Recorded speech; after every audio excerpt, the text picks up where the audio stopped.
Rangpur group এবং আনান সিটির সহযোগিতায় রংপুরে একটি চিত্র প্রদর্শনী আয়োজিত হয়েছে। শনিবার বিকেলে Rangpur Police Line School and কলেজে Beautiful Rangpur Foundation, Goron art gallery ও রূপান্তরের উদ্যোগে এই চিত্র প্রদর্শনী আয়োজিত হয়। এটা থেকে আসলে মানুষকে মেসেজ দিতে চেয়েছি যে আসলে ক্লাইমেট চেঞ্জ এটি কিন্তু আসলে মানুষ সৃষ্ট একটি সমস্যা। এই জিনিসটা আমরা আর্টের মাধ্যমে কিভাবে তুলে ধরতে পারি, এটাই আমাদের মূল লক্ষ্য এবং উদ্দেশ্য ছিল। আপনার ছবিগুলো দেখলে ভালোভাবে দেখবেন, কোনো ছবির সাথে কোনো ছবির মিল পাবেন না, কিন্তু এক একটা আর্টিস্টের যে আইডিয়াটা কিংবা বর্তমান সিচুয়েশনটা যে কতটা সুন্দরভাবে এবং কতটা খারাপভাবে তোলা যাচ্ছে সেটা আর্টের মাধ্যমে পরিচয়িত হয়। জলবায়ু পরিবর্তনের গুরুত্বের উপর আয়োজন করা এই চিত্র প্রদর্শনীতে শতাধিক চিত্রশিল্পী তাদের চিত্রকর্ম প্রদর্শন করেন। যেমন ক্লাইমেট চেঞ্জ, এখানে যেমন আমি রেখেছি যে আমাদের চারপাশ শহরে দূষণ হচ্ছে, তবে জাস্ট সোলার সিস্টেম মানে সৌরশক্তির কারণে একমাত্র সবুজ বেঁচে আছে। কারণ আমার শ্রেণী অনুযায়ী আমার থিম ছিল এটাই যে সোলার এনার্জির কারণে কিভাবে আমাদের পরিবেশটা উন্নতি হচ্ছে। তা আমি এখানে রেখেছি যে এক টুকরো সবুজকে বাঁচিয়ে রেখেছে সোলার এনার্জি, যেখানে কিনা আমাদের চারপাশে অনেক বায়ু দূষণ হচ্ছে, অনেক বেশি বিল্ডিং গাছপালা কেটে ফেলা হচ্ছে, যাতে মানুষের বসবাসের জন্য উপযোগী হয়ে উঠছে না। সেক্ষেত্রে সৌরশক্তি আমাদের জীবনে অনেক বড় ভূমিকা পালন রাখে। চিত্র প্রদর্শনীতে বিভিন্ন বিভাগে বিজয়ী শিল্পীদের পুরস্কার বিতরণ অনুষ্ঠানে প্রধান অতিথি হিসেবে উপস্থিত ছিলেন রংপুর গ্রুপের ব্যবস্থাপনা পরিচালক নাজমুল আহসান সরকার। চিত্রকলা প্রদর্শনীর মাধ্যমে যে জলবায়ু পরিবর্তনের ফলে যে আমাদের সারা পৃথিবীতে পরিবর্তনগুলি হচ্ছে, তো সেই মানে এই প্রদর্শনী থেকে এইগুলি আমরা যে ছবিগুলি দেখলাম, খুব সুন্দর তারা এটা তুলে ধরতে পেরেছে যে আসলে বাস্তবতায় যে আমরা যদি এখনও সময় আছে, আমরা যদি এখান থেকে সরে আসতে না পারি, আমরা যদি নিজেদেরকে পরিবর্তন করতে না পারি, তাহলে আমাদের ফিউচার কিন্তু সবার জন্যই খারাপ। কারণ আমরা দেখতে পাচ্ছি তার প্রতিশ্রুতিতে সারা পৃথিবীতে এখন যেমন এই যে ভূমিকম্প হচ্ছে, এটাও কিন্তু একটা কারণ। তারপর বিভিন্ন জায়গায় জলোচ্ছ্বাস হচ্ছে, তো বন্যা হচ্ছে। তো এইগুলি কিন্তু আসলে এই জলবায়ু পরিবর্তনের ফলাফল। তো এইটা আসলে আমরা আমাদের দায়বদ্ধতা থেকেই আমরা আমাদের রংপুর গ্রুপ আমরা বলেছি যে আমরা রংপুরকে এগিয়ে নিতে কাজ করছি। তো আমরা দেখেছি যে এটার যারা উদ্যোক্তা তারা এরকম একটা সুন্দর একটা প্রস্তাব নিয়ে তারা যখন আমাদের সাথে যোগাযোগ করে, তো আমরা এক বাক্যেই তাদের সাথে সহযোগিতার হাত বাড়িয়ে দেওয়ার আমরা আশ্বাস দিয়েছিলাম। তো তারা আসলে আমি বলবো যে এখানে যারা অংশগ্রহণ করেছে, এখানে স্কুল কলেজ এবং বিশ্ববিদ্যালয়ের ছাত্রছাত্রী যারা আছেন, আসলে প্রত্যেকে দেখলাম যে তাদের মানে যে প্রতিভাগুলি তাদের এখানে ফুটে উঠেছে।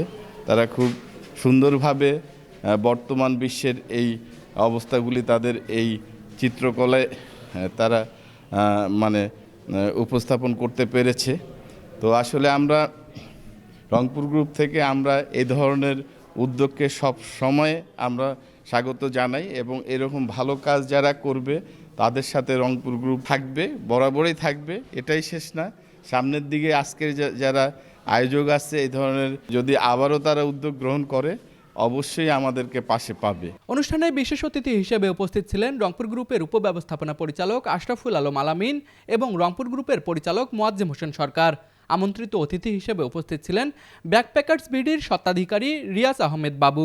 তো সুন্দর একটা প্রোগ্রাম যে জলবায়ুকে যে ওরা এইভাবে পরিবর্তন করে দেখাইতে পারে বাচ্চাদের একটা আর্টের মাধ্যম দিয়ে, এটা আমার কাছে খুবই একটা ইনোভেটিভ আইডিয়া লাগছে, যেটা মুনতাসিরকে আমি বলবো যে এটার জন্য তাকে অনেক ধন্যবাদ দিতে চাই যে এত সুন্দর একটা প্রোগ্রামে আমি আসতে পারছি।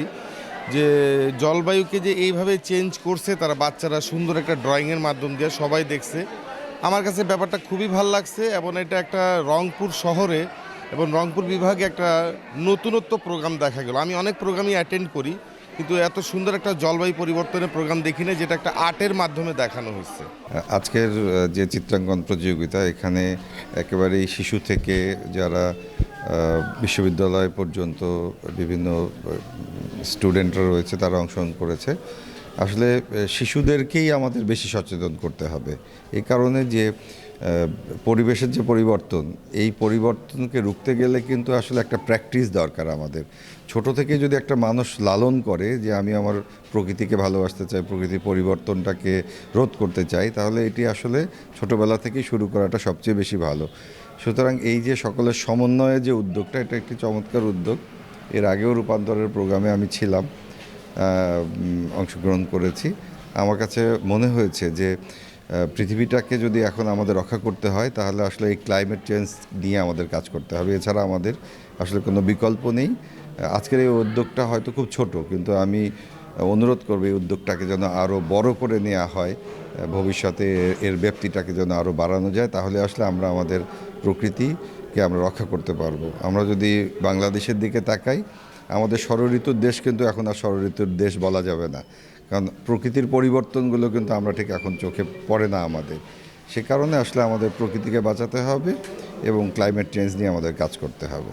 এই পরিবেশ দূষণ থেকে হার্টের যে অসুখগুলো, হৃদয়ের যে অসুখ, it is one of the reason পরিবেশ, মানে পরিবেশ দূষণ থেকে, যেমন আমরা যদি স্মোকিং থেকে পরিবেশ দূষণ বা নানান কারণে পরিবেশ দূষণ হচ্ছে, এখান থেকে যদি আমরা পরিত্রাণ পেতে পারি তাহলে আমাদের হৃদরোগ থেকে আমরা অনেকটা পরিত্রাণ পেতে পারি।